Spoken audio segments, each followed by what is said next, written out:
اعوذ باللہ من الشیطان الرجیم بسم اللہ الرحمن الرحیم الحمد للہ الذی نور قلوب العارفین بنور معرفتہ واثبت فؤاد انبیائہ و اولیائہ بقصص الانبیاء والمرسلین واکمل ایمان المسلمین والمؤمنین بولایت علی امیر المؤمنین علیہ السلام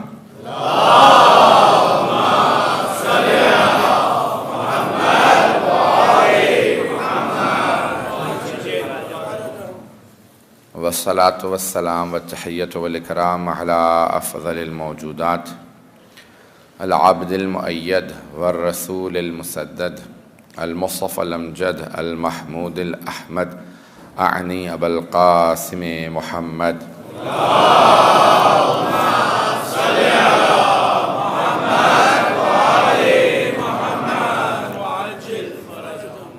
وعلى روحه ونفسه وصاهره ووسيه سید الاتقیاء والاصفیاء مولا الموالی امام المتقین علی بن ابی طالب اللهم صل على محمد وآل محمد وعجل فرجهم وعلى اوصیائه لا سیما بقیة اللہ فی الارضین روحی و ارواح العالمین لتراب مقدمہ الفدا واللعنة الدائمة على أعدائهم أجمعين من الآن إلى قيام يوم الدين أما بعد فقد قال رسول الله صلى الله عليه وآله وسلم تخلقوا بأخلاق الله صلوات الله محمد وعلى آله اللهم صل على محمد وآل محمد وعجل فرجهم سورہ فاتحہ کی درخواست کی گئی ہے شہید قاری حنیف مرحوم مشتاق علی ابن حسن علی مرحومہ نور بانو بائی بنت رزنسی مرحومہ رقیہ بانو بنت محمد علی مرحوم حسین علی ابن الدین والا مرحوم عبد الرسول ابن ابراہیم مرحوم کرم علی کیم جی سپاری والا مرحومہ شہر بانو بائی بنت غلام حسین مرحوم وزیر علی دیولی والا مرحومہ امینہ بائی دیولی والا مرحومہ تسبیح زہرا بنت حسین علی دینہ اور مرحومہ سکینہ بنت شبیر علی حاضرین کے تمام مرحومین تمام شہداء ملت جعفریہ کے لیے اپنے مرحومین کے لیے الفاتحہ بسم اللہ الرحمن الرحیم الحمد للہ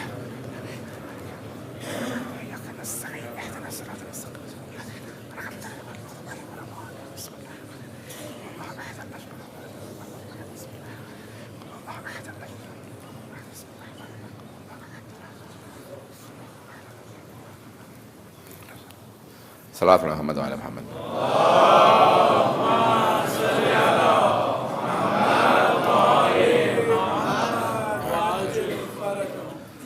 بانیان مجالس نے موضوع دیا تھا ان دو مجالس کے لیے کہ شہداء کربلا کی زندگیوں سے اخلاقی پہلو. میں نے حدیث نبوی کا انتخاب کیا تھا بحار الانوار سے کہ معصوم نے فرمایا اللہ سبحانہ و تعالیٰ کے اخلاق کو اپناؤ. پروردگار نے ہر انسان کو چند چیزیں عطا کر کے دنیا میں بھیجا ہے اور ان میں سے ایک انسان کا بنیادی اخلاق جو ہے وہ ایک زندگی کی سب سے اہم شے ہے. ہمارے ہاں اصول دین اور فروع دین کو پیش کیا جاتا ہے اور اس کی تشبیہ دی جاتی ہے ایک درخت سے. درخت کی جڑیں ہوتی ہیں، شاخیں ہیں اور اس کا پھل ہے. میں ہمیشہ مثال دیا کرتا ہوں کہ جڑیں اصول دین ہیں، شاخیں فروع دین ہیں اور پھل اخلاق ہے. انسان کے پاس اخلاق ہونا بہت ضروری ہے.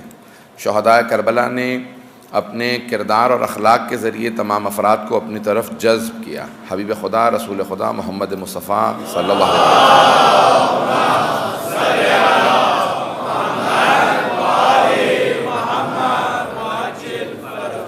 اپنے اخلاق کے ذریعے، اپنے کردار کے ذریعے لوگوں کو جذب کیا. لوگ حبیب خدا کے اخلاق کو دیکھتے تھے اور مسلمان ہو جاتے تھے. لو کنت فظا غلیظ القلب لانفضوا من حولک. اگر آپ کرخت مزاج ہوتے، سخت مزاج ہوتے، اخلاق کے اچھے نہ ہوتے تو جتنے افراد آپ کے اطراف میں جمع ہوئے وہ آپ سے دور ہو جاتے. یہ آپ کا اخلاق ہے کہ لوگ آپ سے جذب ہو جاتے ہیں. آپ کی کشش ہے، آپ کے اخلاق کی خندہ پیشانی پیغمبر اسلام کا منور چہرہ لوگوں کو اپنی طرف جذب کرتا تھا. شہداء کربلا کے اندر بے انتہا صفات اور ان میں ان کا اخلاق. میں نے چند مثالیں کل پیش کی تھیں، ان میں اپنے نفس کے خلاف جہاد کرنا بہت بڑا ایک اعزاز ہے. انسان اگر اپنے اندر اس صفت کو پیدا کر لے، اپنے نفس کی مخالفت، اور جناب عباس علیہ السلام اس کی سب سے بڑی مثال ہے کہ جنہوں نے جناب سید الشہداء کے کہنے پہ ان کے دشمن سے بھی بات کی. آج میں چند ایک نئے زاویوں کو پیش کرنا چاہتا ہوں، ان پہلوؤں کو پیش کروں گا. میرا گلا اور سینہ بالکل ساتھ نہیں دے رہا، مسلسل مجالس پڑھ رہا ہوں، ابھی بھی تاخیر ہوئی کسی جگہ مجلس میں. آپ کے سامنے مطالعے پیش کروں گا، زیادہ وقت نہیں لوں گا، جانتا ہوں کہ تاخیر ہو چکی بہت زیادہ. امام حسن مجتبیٰ بھی اپنے اخلاق ہی کی وجہ سے معروف تھے، اور اہل بیت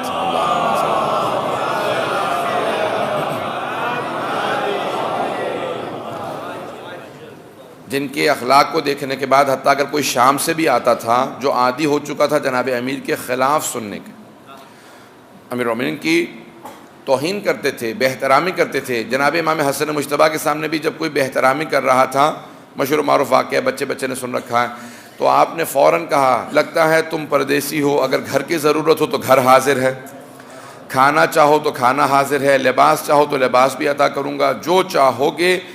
کہا آپ علی مرتضیٰ کے بیٹے نہیں ہیں؟ کہا ہاں میں علی بن ابی طالب کا بیٹا ہوں. کہا لیکن میں آپ کے بابا کی توہین کر رہا تھا. کہا تم میرے بابا کو جانتے نہیں ہو، تم نے شام والوں کی میرے بابا کے خلاف تبلیغات کو سننے کے بعد یہ فیصلہ کیا.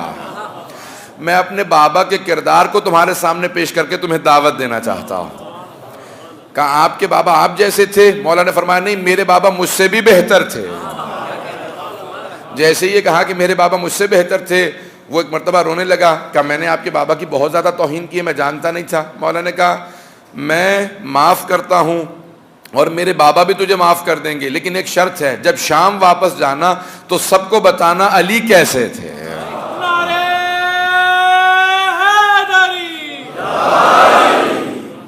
جب جاؤ تو سب کو بتانا کہ جناب امیر المومنین کیسے تھے. ہمارا اگر ہمیں کوئی بھی آدمی دیکھتا ہے تو ہمیں فوراً نسبت دیتا ہے، فوراً کہ یہ علی کے شیعہ ہیں. توجہ ہو، ہمیں کوئی بھی آدمی دیکھتا ہے تو فوراً یہی کہتا ہے نا یہ علی کے شیعہ ہیں، یہی کہتے ہیں نا لوگ کہ یہ علی کے شیعہ ہیں. تو ہمارا کردار بتائے کہ علی کے شیعہ کیسے ہوتے ہیں، لوگ جذب ہوں، جناب امیر کے خود بخود گرویدہ ہوں گے. لوگوں نے ابھی تک فضائل نہیں سنے، لوگوں نے جناب امیر علیہ السلام کی شخصیت کو نہیں دیکھا، شہداء کربلا کے کردار کو ابھی تک پوری طرح سے لوگوں نے نہیں سمجھا. اگر لوگ سمجھتے، لو علم الناس کلام حسن کلامنا لاتبعونا، امام رضا فرماتے ہیں کہ اگر لوگوں کو ہمارے کلام کی خوبصورتی معلوم ہو جائے تو ضرور ہماری اتباع کریں گے، ضرور ہماری پیروی کریں گے، ضرور ہمارے نقش پا کو اس طرح سے پیروی کریں گے جس طرح سے پیروی کرنے کا حق ہے. لوگ ابھی تک جانتے ہی نہیں ہیں ان کے کلام کی خوبصورتی کیا ہے. اگر لوگوں کو معلوم ہو جائے کہ وہ کتنا بہترین کلام دے کے گئے ہیں، لوگ نہیں جانتے. اور ہم لوگوں نے حق ادا نہیں کیا کہ ہم پہچنوا سکیں، ہم خود سیکھیں اور دوسروں کو بتائیں ان کا کردار، ان کا اخلاق کیسا تھا. چند مثالیں پیش کرنا چاہتا ہوں. جناب امام حسین علیہ السلام کی زندگی سے ایک پہلو کو پیش کروں گا. کتنے جناب رسول خدا چاہتے تھے کہ ہر آدمی ہدایت پا جائے. حریص علیکم ما عنتم رؤوف الرحیم، سورہ توبہ کی آیات کیسی پیاری آیات ہے. چاہتے تھے ہر آدمی ہدایت پا جائے. اگر ایک آدمی بھی پیغمبر کی دی ہوئی ہدایت قبول نہیں کرتا تھا تو آپ بے انتہا مضطرب ہوتے تھے. پروردگارا میں لوگوں کو جہنم میں جاتا برداشت نہیں کرتا، اسے بھی ہدایت مل جائے. تو اللہ سبحانہ و تعالیٰ نے یہی کہا نا کہ آپ کا کام صرف پہنچانا ہے، ان کو ہدایت ملتی ہے نہیں ملتی ہے. اب آئیں جناب سید الشہداء کی زندگی سے ایک پہلو کو پیش کرنا چاہتا ہوں. مشہور و معروف واقعہ میں نے کسی اور مقام پہ پیش بھی کیا ہے کہ جو خود ایک کوفے کا رہنے والا سردار تھا اور صرف اور صرف اس لیے کوفہ چھوڑ کے چلا گیا کہ کہیں ایسا نہ ہو. مرحوم علامہ محمد تقی جعفری نے امام حسین علیہ السلام پہ جو تقریریں کی ہیں اور جو کتابیں لکھی ہیں،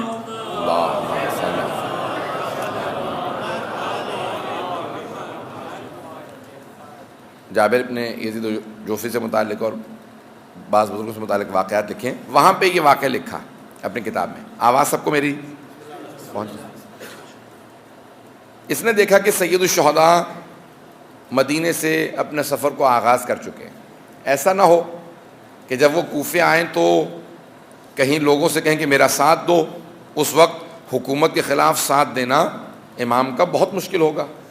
اور کہیں ایسا نہ ہو کہ عبید اللہ ابن زیاد ہم سے ساتھ مانگ لے. عبید اللہ ابن زیاد کا امام حسین کے مقابلے میں ساتھ دینا بھی صحیح نہیں ہے. یہ اسے سمجھ تھی, اتنا شعور تھا کہ عبید اللہ ابن زیاد کا ساتھ دینا بہت بڑا گناہ ہے, لیکن امام حسین کا ساتھ دینا یہ دنیاوی لحاظ سے بہت بڑی غلطی ہوگی, کیونکہ ہم مارے جائیں گے, کوئی حکومت کا مقابلہ نہیں کر سکے گا. تو اس نے کہا کہ میں کوفے سے باہر چلا جاتا ہوں تاکہ نہ مجھے عبید اللہ ابن زیاد کا ساتھ دینا پڑے اور نہ ہی امام حسین کا ساتھ دینا پڑے.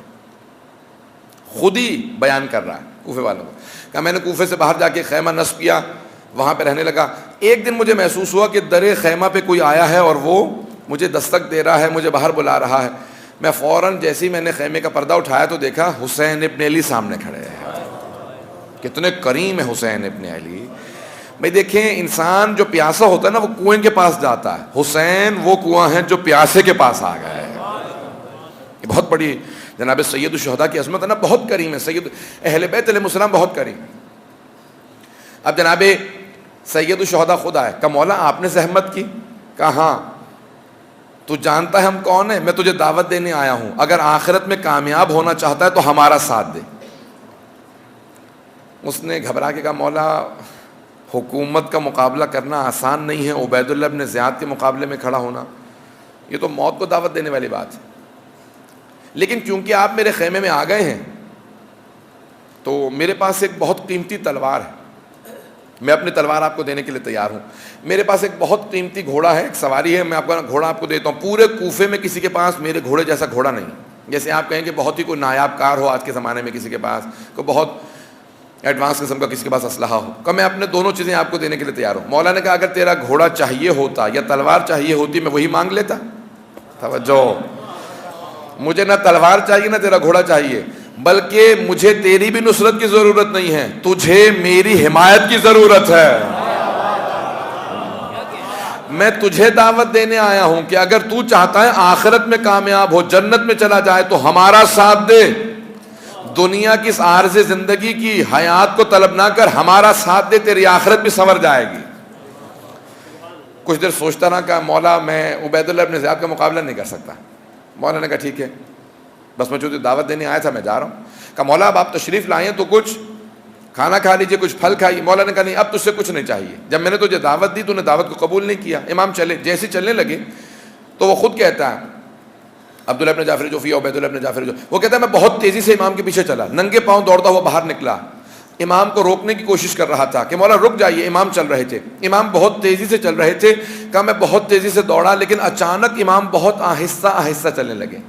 کہا امام کا یہ آرام آرام سے چلنا, اور ایک مرتبہ میں نے امام کے چہرے کو ایک طرف سے دیکھا, وہ چہرے کی رونق, وہ نور مجھے آج تک نہیں بھولتا کہ امام رکے کیوں. میں ایک مرتبہ دیکھنے لگا تو دیکھا چھوٹے چھوٹے بچے, 3, 4, 5 برس کے بچے چاروں طرف امام کے جمع ہو گئے, بہت سے بچے. امام ان بچوں کو دیکھ کے آرام آرام سے چلنے لگے. اگر کوئی بچہ گرتا امام اسے گود میں لے کے دوبارہ کھڑا کرتے, پیار کرتے, بچوں کو ساتھ لے کے چل رہا ہے. کہ میں نے اچانک محسوس کیا کہ وہ حسین جسے چھوٹے بچوں کی اتنی محبت ہے, اتنی شفقت سے پیش آ رہے ہیں, وہ حسین کتنے کریم ہے کہ بچوں کا گرنا برداشت نہیں کرتے, فوراً گود میں لیتے ہیں, پیار کرتے ہیں. بعد میں اب واقعہ تفصیلی, مجھے اس کی تفصیل میں نہیں جانا کیونکہ مجھے اخلاقی پہلو کو پیش کرنا تھا. وہ کہتا ہے کہ جب مجھے پتا چلا امام حسین کی شہادت ہو گئی, واپس کوفے گیا, کوفے والوں کو بتایا. اس کے بعد اس نے خودکشی کر لی اور وہ مر گیا. لیکن اس کے ذہن میں بس ایک بات بیٹھ گئی, کہا کہ مجھے حسین نے خود دعوت دی, میں کتنا بدبخت ہوں کہ میں حسین کا ساتھ نہ دے سکا.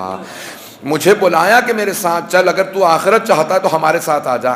کہ مجھے آج تک میرے دل سے وہ قلق نہیں ختم ہوتا کہ حسین ابن علی میرے خیمے میں آئے, مجھے خود دعوت دی.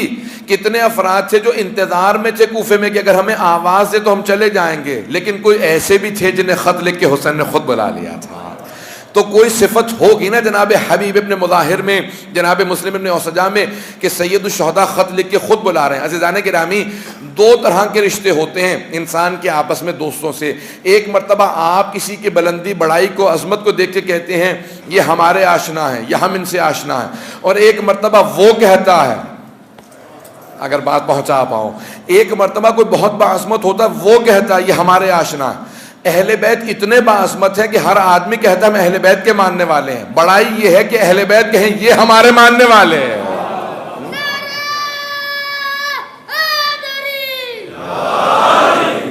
توجہ فرما رہے ہیں؟ اہل بیت علیہ السلام کی عظمتیں بہت زیادہ ہیں. کمال یہ ہے کہ روز قیامت وہ ہماری طرف اشارہ کر کے کہیں یہ ہمارے ماننے والے ہیں. اس وقت جو نہیں بھی مانتے وہ بھی کہیں گے پروردگار ہم اہل بیت کو مانتے تھے، لیکن اہل بیت خود اشارہ کر کے کہیں گے پروردگارہ یہ ہمارے ماننے والے ہیں. تھوڑی سی دیر اور چلوں گا تو آپ لوگ میرے ساتھ رہیں گے. پہلو اخلاق کے ائمہ مجھے موضوع جو دیا میں اسی عنوان سے پیش کر رہا ہوں. پہلو بے انتہا پہلو آپ کو مل جائیں گے، کئی زاویے ملیں گے آپ کو. کتنے اینگل سے پیش کروں؟ کربلا کے اندر اگر ایک عیسائی بھی جناب سید الشہداء کا عاشق ہو جائے تو وہب ابن عمر کو امام حسین شہداء کربلا میں لے آتے ہیں اور وہ وہب امام صادق کی زیارتوں کا مستحق ہو جاتا ہے. امام صادق زیارت پڑھیں اور کہیں السلام علیکم یا اولیاء اللہ و احبہ بے ابی انتم و امی طبتم. اللہ اکبر، بہت بڑا جملہ ہے، میں ترجمہ نہیں پیش کر رہا. امام معصوم آ کے سلام کریں ان افراد کو، ان ہستیوں کو جو امام حسین پہ جان قربان کریں. میں یہاں پہ مثال دوں گا صرف اور آگے بڑھ جاؤں گا. علماء نے بحث کی ہے، دو افراد مومن مر جاتے ہیں، دونوں نماز نہیں پڑھتے تھے. ایک کا بیٹا اس کی نمازیں پڑھوا لیتا ہے، دوسرے کا بیٹا نماز نہیں پڑھواتا. علماء کہتے ہیں یہ جو جس بیٹے نے باپ کی نمازیں پڑھی یا پڑھوائی ہیں، اس میں بھی اس بیٹے سے زیادہ اس باپ کا کمال ہے جس کی وجہ سے اللہ نے بیٹے کے دل میں رحم ڈالا کہ باپ کی نمازیں پڑھوائے. پتہ نہیں بات واضح ہے یا نہیں. یہ اس بیٹے کے دل میں بات ڈالنا بھی اس باپ کی کوئی نیکی تھی جس وجہ سے اس بیٹے کے دل میں یہ کام آیا کہ میں باپ کی نمازیں پڑھواؤں. جناب عمر ابن وہب میں کوئی نہ کوئی ایسا کمال تھا کہ جناب سید الشہداء نے اپنی ولایت کا اظہار کیا، اسے اس راستے پہ چلایا. انسان میں اپنا کوئی نہ کوئی ایسا کمال. جناب سید الشہداء آج بھی وہی ولایت رکھتے ہیں. یہ ہمارا عقیدہ ہے، اور اگر عقیدہ نہیں ہے آپ کا تو اس عقیدے کو اپنا لیجئے. یہ ہمارا عقیدہ. جناب سید الشہداء جتنی ولایت اپنی حیات میں رکھتے تھے اتنی شہادت کے بعد رکھتے ہیں. ان کے پاس آج بھی وہ ولایت ہے. یہ ہمارے میں صلاحیت ہونی چاہیے کہ جناب سید الشہداء ہمیں دعوت دیں اور اس راستے پہ چلا دیں جو ان کے شہداء کا راستہ تھا. وہ اخلاق، وہ کردار. میں نے کل چند صفات کو پیش کیا تھا کہ اللہ سبحانہ و تعالیٰ ستار العیوب ہے، عیبوں پہ پردے ڈالتا ہے، وہ جلدی راضی ہو جاتا ہے. اور 8ویں امام علی بن موسیٰ الرضا علیہ السلام.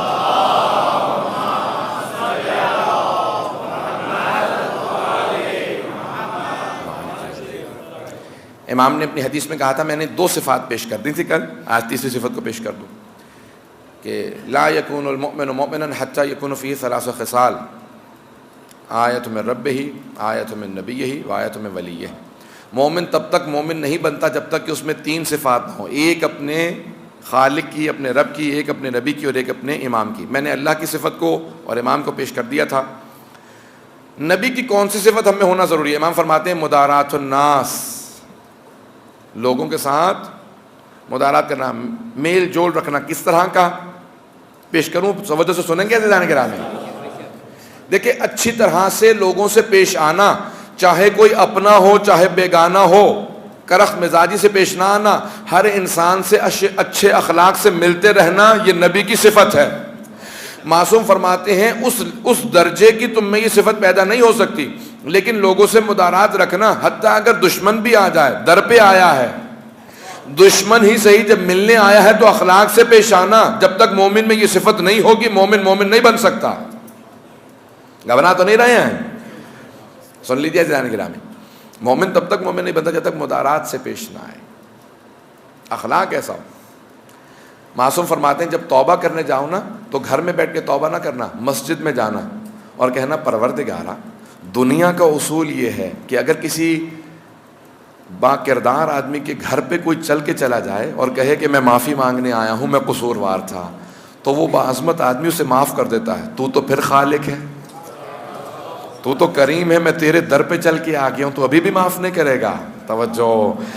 معصوم فرماتے ہیں جب چل کے جاؤ گے تو خدا خود بخود معاف کرے گا، کہے گا کہ ہاں تم چل کے آ گئے ہو. وہ خدا بہانے تلاش کرتا ہے، مغفرت کے بہانے تلاش کرتا ہے، معاف کرنے کے، لیکن وہ چاہتا یہ ہے کہ لوگ اس سے طلب کریں کہ ہمیں معاف کر دیں. جب بھی کسی کا قصوروار ہو اس سے لازماً معذرت ضرور کریں. اگر معذرت نہ کر سکتے ہو تو کیا کریں؟ مولا فرماتے ہیں پھر اس کی طرف سے استغفار ضرور کرو. اگر غیبت کی ہو، برائی کی ہو، اس کا نقصان پہنچایا ہو، تو اس کی طرف سے اگر نہیں معافی مانگ سکتے، جانتے ہو فتنہ فساد بڑھ جائے گا، غیبت کی ہے بتاؤں گا تو اور فساد ہوگا، تو کیا کریں؟ معصوم فرماتے ہیں پھر اس کی طرف سے استغفار کرو. اگر اللہ سے کہو کہ پروردگارا میں نے اس کا قصور کیا ہے، میں نے غیبت کی، میں نے اس کی برائی کی، نقصان پہنچایا، میں اس کی طرف سے اس کے گناہوں کو معاف کر دے، اب میں اس کی طرف سے توبہ کر رہا ہوں، تو میری بھی توبہ قبول کر لے. کتنا پیارا انداز ہے.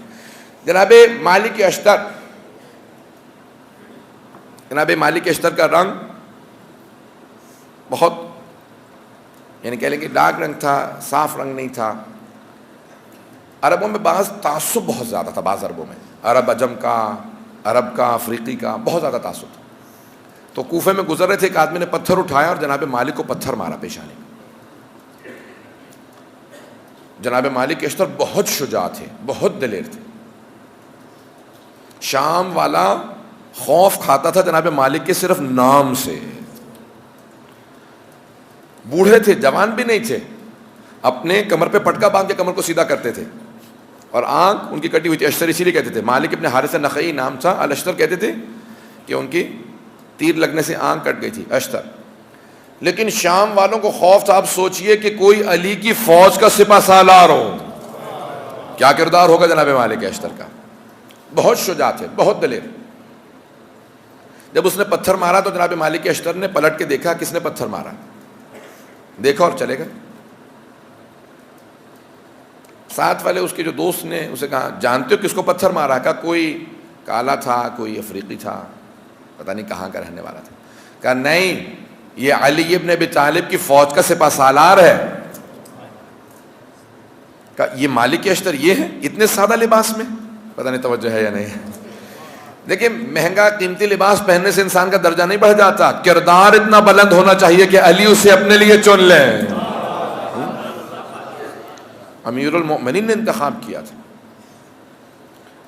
بہت گھبرایا کہ یہ کہیں ایسا تو نہیں کہ کہیں لشکر لینے گئے ہوں، کوئی فوج لینے گئے ہوں، مجھے مارے سزا دیں. کہا ہو بھی سکتا ہے، علی کی فوج کے سپہ سالار ہے. تینوں مولا کی جو جنگیں ہیں تینوں میں سپہ سالار حضرت مالک اشتر. جمل میں صفین، نہروان. کبھی میں معافی مانگنے کے لیے تیار ہوں، کہ چلو میرے ساتھ، میں معافی منگوا دیتا ہوں. دونوں ساتھ چلے، تلاش کرنے لگے. کبھی یہاں سے ایک آدمی، یہ صفات تھی، سر پہ امامہ تھا، ابا کبا پہن رکھی ہوگی، پٹکا باندھا ہوا تھا. کبھی یہاں گئے ہیں، وہاں پوچھتے پوچھتے پہنچے، دیکھا مسجد کوفہ میں چلے گئے. باہر دیکھا ان کے نالین رکھے ہیں. کہا یہی انتظار کرو، ابھی باہر آئیں گے، فوراً قدموں میں گر جانا، زمین پہ ناک رگڑنا، کہنا مجھے معاف کر دیں، مجھے پتہ نہیں تھا آپ کون ہیں. جیسے جناب مالک باہر آئے وہ قدموں میں گر گیا.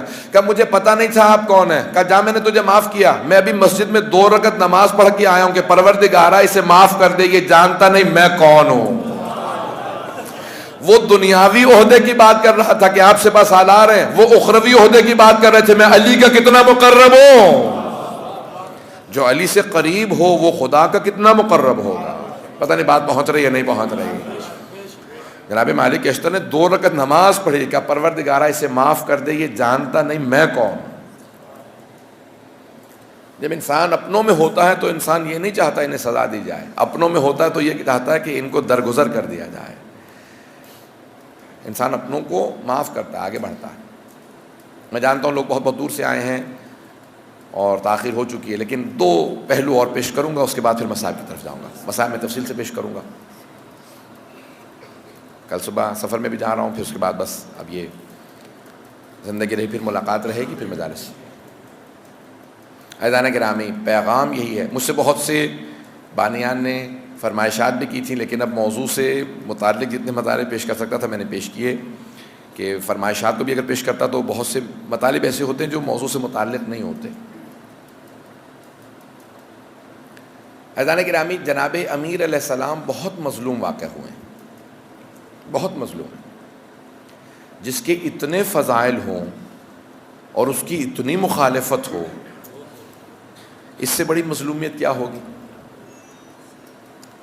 بھئی اس سے بڑی مظلومیت کیا ہوگی کہ آج اتنے فضائل گزر جانے کے بعد، اتنی تاریخ گزر جانے کے بعد، لوگ کس کس کا نام جناب امیر کے مقابلے میں پیش کرتے ہیں اور کہتے ہیں ثابت کرو علی کا حق بنتا تھا.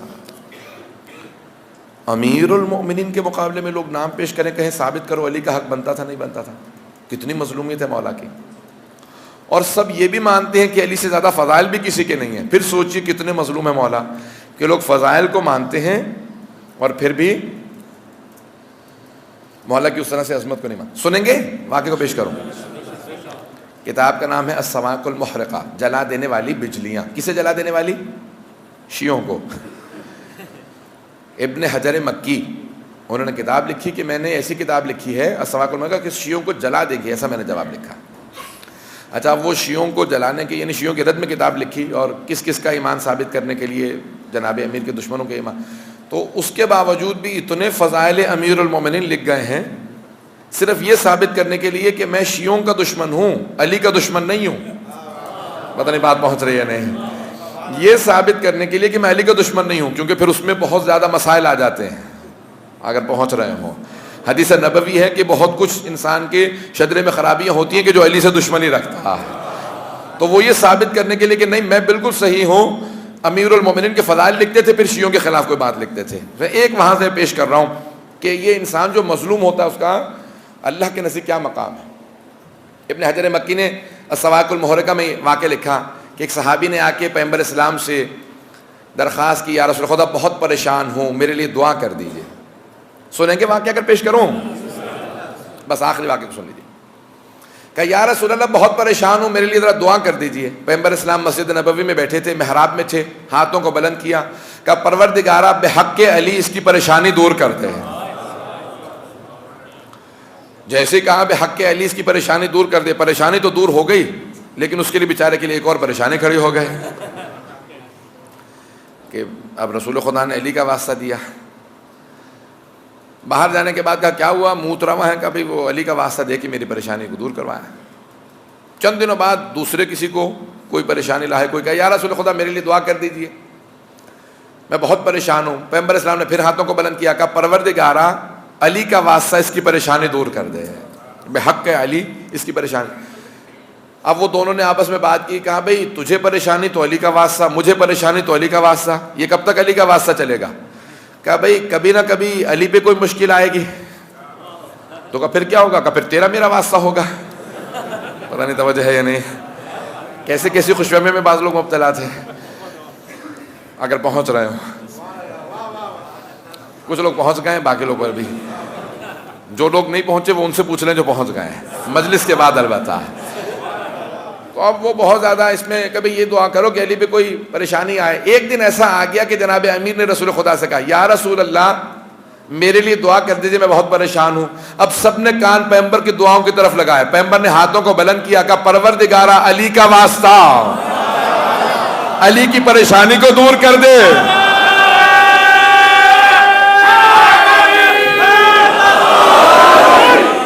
توجہ ہے جانے کے رہا. اب بہت سے خاموش بیٹھے تھے، ان سے رہا نہیں گیا. کہا یا رسول اللہ مجھ پہ پریشانی تو علی کا واسطہ، اس پہ پریشانی تو علی کا واسطہ، علی پہ پریشانی تو علی کا واسطہ. یہ کب تک علی کا واسطہ چلے گا؟ ہمارا واسطہ کیوں نہیں آتا؟ تو ابن حجر مکی کہتے ہیں پیغمبر اسلام نے فرمایا تم پریشان کیوں ہو رہے ہو؟ جب میں بھی پریشان ہوتا ہوں تو علی کا واسطہ دیتا ہوں. جملے کو میں پہنچا نہیں پایا، سارے مجمع کی توجہ ہوگا. جب میں بھی پریشان ہوتا ہوں تو علی کا واسطہ دیتا ہوں. کیوں؟ جو سب سے زیادہ مظلوم واسطہ اسی کا دیا جاتا ہے.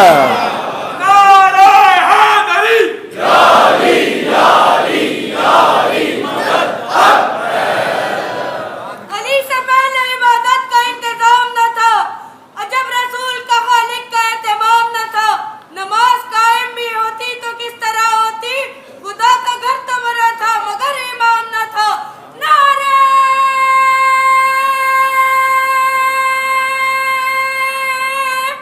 حیدری. توجہ ہے جانے کے راہ میں. مظلوم کا واسطہ دیا جاتا ہے. جناب امیر بہت مظلوم ہیں، اس وقت بھی مظلوم تھے، آج بھی مظلوم ہیں. جناب امیر بہت مظلوم ہیں. جانے کے رامی اتنی مظلومیت ہے جناب امیر کے کہ اتنے فضائل ہوتے ہوئے پھر بھی لوگ سوال کرتے ہیں تم علی کو زیادہ کیوں مانتے ہو؟ جناب حبیب خدا نے جب کہہ دیا زینوا مجالسکم بذکر علی ابن ابی طالب، کیونکہ حبیب خدا جانتے تھے کہ لوگ ہمیشہ علی کی عداوت رکھیں گے. لیکن جناب امیر علیہ السلام نے، ان کی اولاد نے سب سے زیادہ قربانیاں پیش کی ہیں. آج مجھ سے ہر روز 2-3 مصائب کا کہا جاتا ہے. میں ایک مصائب بھی بہت الانے پڑتا ہوں. اگر 2-3 مصائب کہا جائے تو بہت مشکل ہو جاتا ہے میرے لیے. میں صرف اشارہ کرتے ہوئے ایک دو مصائب کو پیش کروں گا، لیکن ایک مصائب کو کوشش کروں گا تفصیل سے پیش کروں۔ امام حسن مجتبیٰ کے بہت مصائب ہیں۔ امام حسن اور امام حسین کو اپنے ماں باپ سے بہت زیادہ محبت تھی۔ یہ میں صرف یہ روایتاً جملے کو پیش نہیں کر رہا، وہ تو ویسے ہی ہر اولاد کو ماں باپ سے محبت ہوتی ہے، اور اگر جناب امیر جیسے، جناب سیدہ جیسے ماں باپ ہوں تو اولاد کو اور زیادہ محبت ہوتی ہے، لیکن انہیں اس لیے زیادہ محبت تھی کیونکہ انہوں نے بچپنے سے دیکھا تھا کیا کیا مصائب دیکھ رہے ہیں۔ ہمارے ماں باپ نے کیا کیا مصائب دیکھے ہیں، اس لیے امام حسن و حسین کو بہت زیادہ، یہاں تک روایت میں ملتا ہے مروان جمعہ پڑھاتا تھا، اس میں جناب امیر کا نام لے کے سب و شتم کرتا تھا۔ تو امام حسن و حسین کو بہت زیادہ اس سے نفرت تھی، یہاں تک ملتا ہے کہ ایک مرتبہ امام حسن مجتبیٰ خطبہ دے رہے تھے، اس نے بیچ میں توہین کی جناب امیر کی، تو امام حضرت عباس نے جناب امام حسن سے اشارہ چاہا کہ مولا آقا اجازت ہے، آقا مولا کہتے تھے نا امام حسن حسین کو، اسے سزا دوں؟ تو امام حسن نے اشارہ کیا ہاں، تو حضرت عباس نے اس کے گریبان میں ہاتھ ڈالا، اسے گھسیٹنا شروع کیا کہ مسجد کے احترام میں یہاں نہیں ماروں گا، باہر لے جا کے اسے ماروں گا۔ جب گھسیٹنے لگے تو بہت پریشان ہوا، اس نے چاروں طرف دیکھا کہ کوئی میری مدد کرے، سب نے کہا نہیں عباس سے نہیں چھڑوا سکتے، عباس اب تجھے قتل کر دیں گے۔ جب جناب عباس لے جا رہے تھے نا گھسیٹتے ہوئے اسے، تو اس نے ایک مرتبہ امام حسن کو دیکھا، کہا آپ کو آپ کی ماں زہرا کا واسطہ،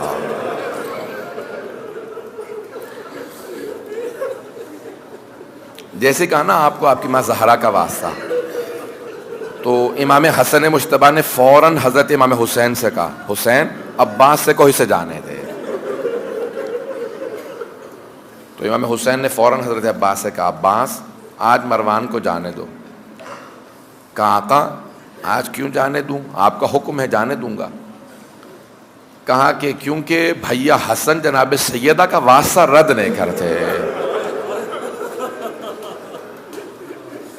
مجھ سے درخواست کی تھی بانیان نے کہ جناب سیدہ کے چند جملے پیش کر دوں اور جناب امام حسن کے، تو میں امام حسن کے وہ سارے مصائب پیش کرنے کی کوشش کروں گا جس میں جناب سیدہ کا تذکرہ آئے گا۔ میں درخواست کروں گا کوئی آنکھ ایسی نہ ہو جس میں آنسو نہ آئے،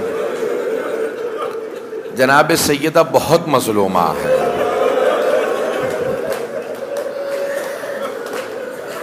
جناب سیدہ کے بہت مصائب ہیں، کوئی امام جناب سیدہ کا واسطہ رد نہیں کرتا۔ میرے ایک استاد ہمیشہ کہا کرتے تھے اگر زیادہ پریشان ہونا تو امام زمانہ کو جناب سیدہ کا واسطہ دینا۔ امام زمانہ کو دو باتوں کا بڑا صدمہ ہے، ایک اپنی دادی کے دربار میں جانے کا اور دوسرے اپنی پھپھی کے بازار میں جانے کا، دو باتوں کا بڑا صدمہ امام زمانہ کا۔ آج میں درخواست کروں گا کہ ہر آنکھ کوشش کرے کہ آنسو ضرور آئیں، ہر امام جناب سیدہ کا واسطہ۔ اچھا سارے ائمہ میں جناب سیدہ سے بڑی عقیدت ہے، لیکن جناب سیدہ میں اور امام حسین میں بڑی عجیب و غریب نسبت ہے، اگر دیکھ سکیں سن سکیں ذرا سنیے گا غور سے۔ جناب سیدہ میں امام حسین میں بڑی نسبت ہے، بہت نسبت ہے، دونوں کی پسلیاں ٹوٹی ہیں،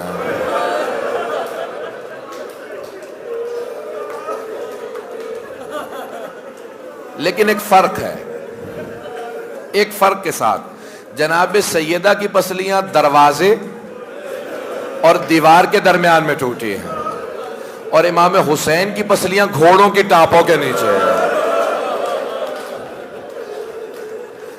اجرکم اللہ۔ بہت عجیب و غریب نسبت ہے نا ماں اور بیٹا میں، لیکن میں آج وہ نسبت پیش کرنا چاہتا ہوں جو امام حسن مجتبیٰ سے ہے۔ امام حسن مجتبیٰ سے کسی نے کہا کہ اتنا تو کوئی نہیں ماں کو یاد کر کے روتا جتنا آپ ماں کو یاد کر کے روتے ہیں، حتیٰ آپ کے بھائی حسین بھی یاد کر کے روتے ہیں، لیکن ایسے نہیں روتے جیسے آپ روتے ہیں۔ تو جانتے ہیں امام حسن نے کیا کہا؟ کہا کیونکہ میں نے وہ دیکھا ہے جو اس نے نہیں دیکھا۔ شیخ عباس قمی نے اپنی بیت الاحزان میں لکھا ہے، اور میں عبدالحسن زادہ عاملی کی کتاب سے پیش کر رہا ہوں. وہ کہتے ہیں کہ امام حسین سے اس نے پوچھا کہ مولا آپ نے کیا دیکھا جو آپ کے بھائی حسین نے نہیں دیکھا؟ کہا جب وہ دروازے پہ آگ لائے نا تو میری ماں صحن میں چکی پیس رہے تھے. کہا جیسے ہی انہوں نے دروازے پہ آگ لگائے میری ماں نے سر پہ برقع رکھا اور تیزی سے دروازے کی طرف بڑھی. کہا جب میری ماں نے دونوں ہاتھ دروازے پہ رکھے نا تو میں دیکھ رہا تھا. کہا میں وہ دیکھ رہا تھا. کہا میں دیکھ رہا تھا. نجف اشرف کے ایک بہت بڑے واعظ سے، ایک بہت بڑے ذاکر، مجالس پڑھتے تھے. وہ خود کہتے ہیں کہ میں مجالس پڑھتا تھا، امام حسن مجتبیٰ کے مصائب پڑھ کے گھر آیا تو میں نے اسی رات امام حسن مجتبیٰ کو خواب میں دیکھا کہ مولا نے مجھ سے کہا کہ کیا بات ہے تو میرا سب سے سخت مصائب کیوں نہیں پڑھتا؟ میرے بھائی کے سخت ترین مصائب پڑھتا ہے، میرے سخت ترین مصائب کیوں نہیں پڑھتا؟ کہا مولا میں کوشش تو کرتا ہوں.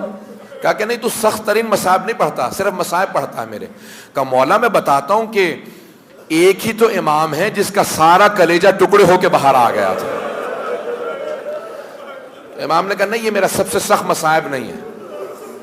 کہا مولا میں آپ کے رونے والوں کو یہ بھی بتاتا ہوں کہ صرف ایک امام ایسے ہیں جن کا لاشا گھر سے گیا اور پھر گھر واپس آ گیا. کہ کسی امام کا ایسا لاشا نہیں ہے جو تیروں کے ساتھ واپس آ گیا. جنازے بھی کبھی گھر واپس آ جاتے ہیں. کہ مولا میں آپ کے رونے والوں کو بتاتا ہوں ایک امام ایسے جن کا جنازہ گھر واپس آ گیا تھا. امام نے کہا نہیں یہ بھی میرا سب سے سخت مصائب نہیں ہے. کہ مولا میں یہ بھی بتاتا ہوں کہ اگر آدمی پریشان ہو نا تو اسے گھر آ کے سکون ملتا ہے. ہمارے ایک ایسے امام ہیں جن کی بیوی زہر دینے والے تھے. جودہ بنت اشس امام کو گھر میں بھی آرام نہیں کرنے دیتی تھی. امام نے کہا نہیں یہ بھی میرا سب سے سخت مصائب نہیں ہے. تو وہ کہتے ہیں کہ پھر آقا مولا پھر میں نہیں جانتا آپ کا سب سے سخت مصائب کون سا ہے، آپ مجھے بتا دیجئے میں آپ کے رونے والوں کو بتاؤں گا. کہ میرے رونے والوں سے کہنا حسن مجتبیٰ نے کہا ہے میرا سب سے سخت مصائب یہ ہے جب بھی میرا مصائب پڑھو تو یہ ضرور ذکر کرنا. کہ مولا کیا مصائب ہے؟ کہ لوگوں سے کہنا مدینہ شہر تھا، شہر کی ایک گلی تھی، گلی میں ایک دروازہ تھا، اس دروازے پہ آگ لگی تھی اور جلتے ہوئے دروازے کے پیچھے حسن مجتبیٰ کی ماں کھڑی تھی. میرے رونے والوں سے کہنا جب دروازہ گرا میں دیکھ رہا تھا، میری ماں نے آواز دی فضا الیکی، فضا میری مدد کو، میرا محسن شہید ہو گیا.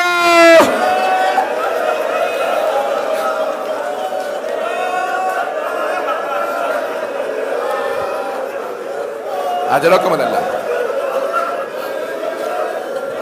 امام حسن مجتبیٰ نے کہا میرے رونے والوں سے کہنا حسن مجتبیٰ کا سب سے سخت مصائب یہ ہے کہ جب جلتا ہوا دروازہ گرا میں نے ماں پہ دروازہ گرتا دیکھا.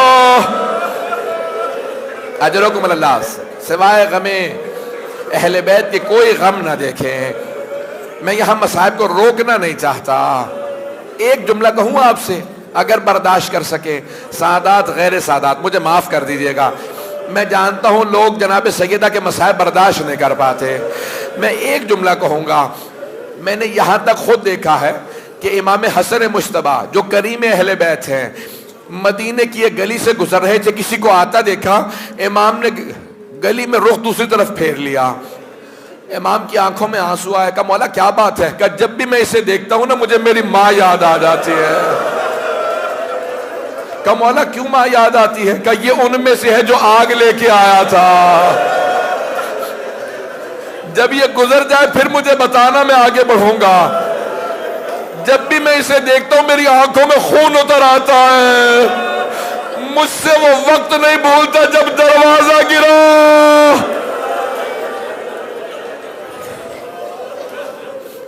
اجرکم اللہ، اجرکم اللہ.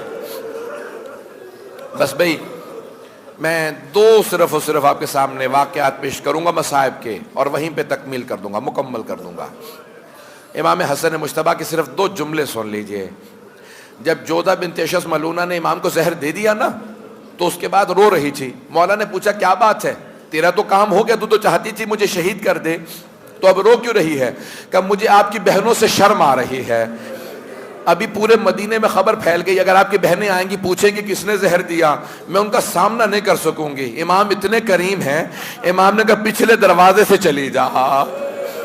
قاتلہ کو بھی فرار کا موقع دے دیا، کہا فرار کر جا۔ جب وہ چلی گئی نا تو امام حسین پہنچے، کہا بھیا یہ کس نے آپ سے مجھے محروم کر دیا؟ کہا بھیا ذرا مجھے تشت لا دو، مجھے قیاء آ رہی ہے۔ امام حسین تشت لے کے آئے، امام حسن کے سارے جگر کے ٹکڑے آنے لگے۔ کتنے کریم ہے امام حسن مجتبیٰ، فوراً کہا بھیا حسین یہ تشت چھپا دو۔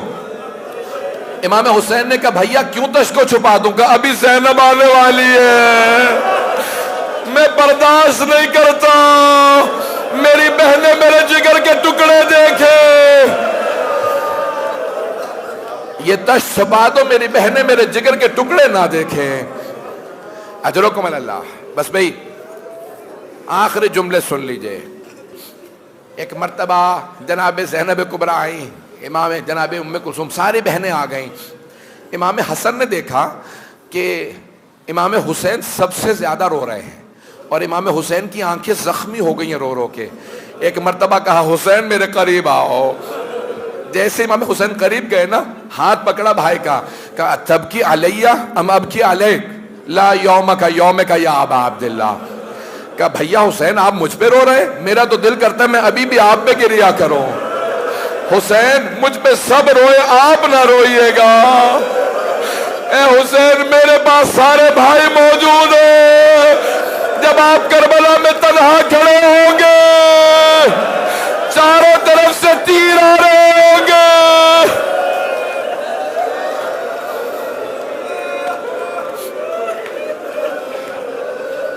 کہ حسین سب مجھ پہ روئیں آپ نہ روئیے گا۔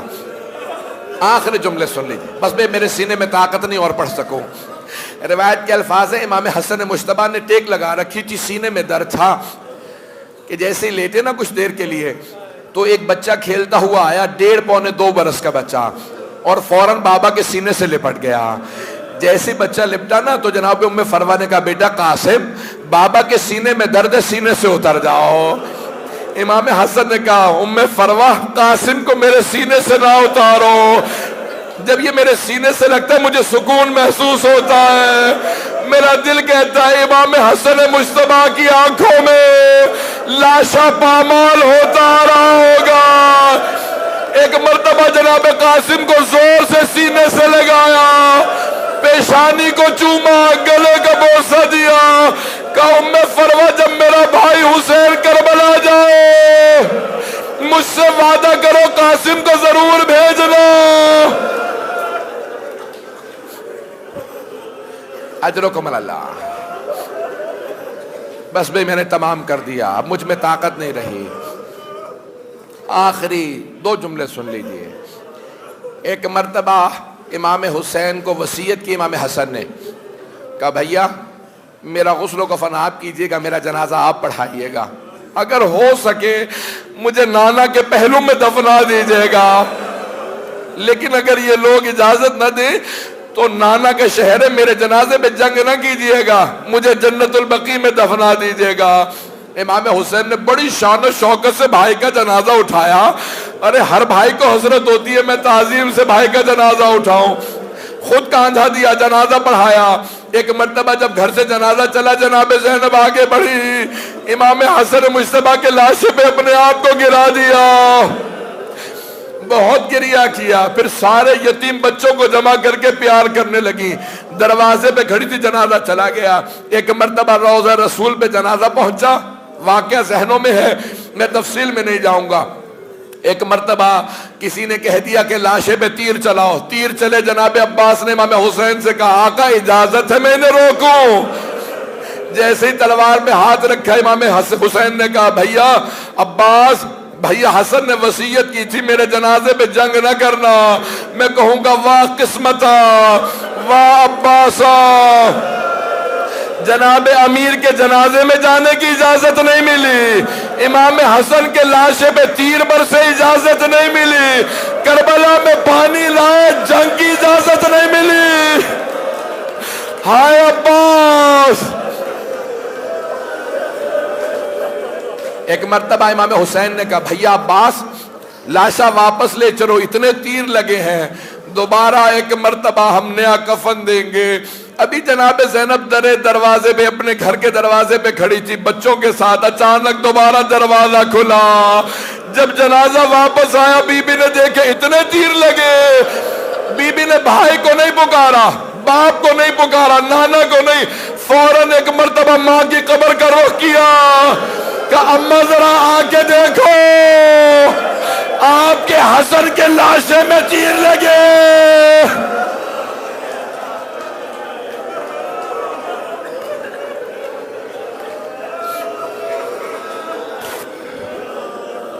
الا لعنۃ اللہ علی القوم الظالمین وَسَيَعْلَمُ الَّذِينَ ظَلَمُوا أَيَّ مُنْقَلِبٍ يَنْقَلِبُونَ۔ ہاتھوں کو بلند کریں گے، میں مختصر سے دعا کراؤں۔ پروردگارا واسطہ اس بہن کا جس نے دونوں بھائیوں کے لاشوں کو دیکھا، پیش کروں جملہ برداشت کر پائیں گے؟ جس نے دونوں بھائیوں کے لاشوں کو دیکھا، ایک کے لاشے میں تیروں کو دیکھا، دوسرے کا لاشا تیروں پہ بلند دیکھا۔ جب بی بی آئی نا واپس کربلا سے، جناب سیدہ نے وصیت کی تھی نا جناب امیر سے کہ اے ابوالحسن میری قبر کا نشان چھپا دیجئے گا، میری قبر کا نشان صرف میرا بیٹا مہدی بتائے گا۔ تو اماموں کو پتا تھا جب تک وہ اجازت نہیں دیتے تھے کوئی قبر پہ نہیں جا سکتا تھا۔ جب جناب زینب کبریٰ کربلا سے واپس آئی نا، پہلے روضہ رسول پہ گئیں، پھر امام سجاد سے کہا سجاد کچھ دیر کے لیے مجھے میری ماں کی قبر پہ لے چلو۔ میری طرف دیکھیے گا، ہاتھوں کو بلند کیجئے گا، سب ہاتھ بلند کر کے جو دعا مانگنی ہے اپنی اپنی حاجات طلب کر لیں۔ ایک مرتبہ جناب زہرا کی جب قبر پہ جناب زینب کبریٰ آئی نا امام سجاد کے ساتھ، تو ماں کی قبر پہ آنے کے بعد جناب زینب نے اپنا سامان کھولا، سامان میں سے کرتا نکالا، جناب سیدہ کی قبر پہ بچھا دیا اور رو کے کہا اماں یہ آپ کے حسین کا کرتا ہے۔ قبر جناب سیدہ پہ زلزلہ سا آنے لگا، محسوس ہوتا تھا کوئی بی بی قبر میں تڑپ رہی ہے۔ جناب زینب نے ایک جملہ کہا کہ اماں برداشت نہیں ہوا، اماں آپ نے کرتا دیکھا ہے۔ اماں میں 70 قدم کے فاصلے پہ کھڑی تھی جب شمر نے حسین کا امامہ اتارا، سر کے بالوں میں ہاتھ ڈالا، جب خنجر چلا،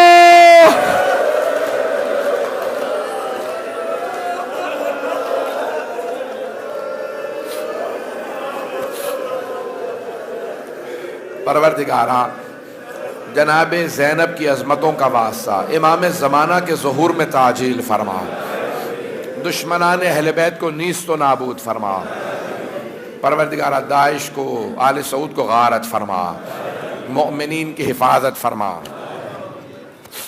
پروردگارا ایک آخری واسطہ دوں گا، بہت سے بیماروں نے مریضوں نے التماس سے دعا کی ہے، میں ایک سوال کرنا چاہتا ہوں آپ سے، آپ نے آج تک کبھی دیکھا کہ کسی بیمار کو بستر سے گرا دیا گیا؟ شام غریبہ میں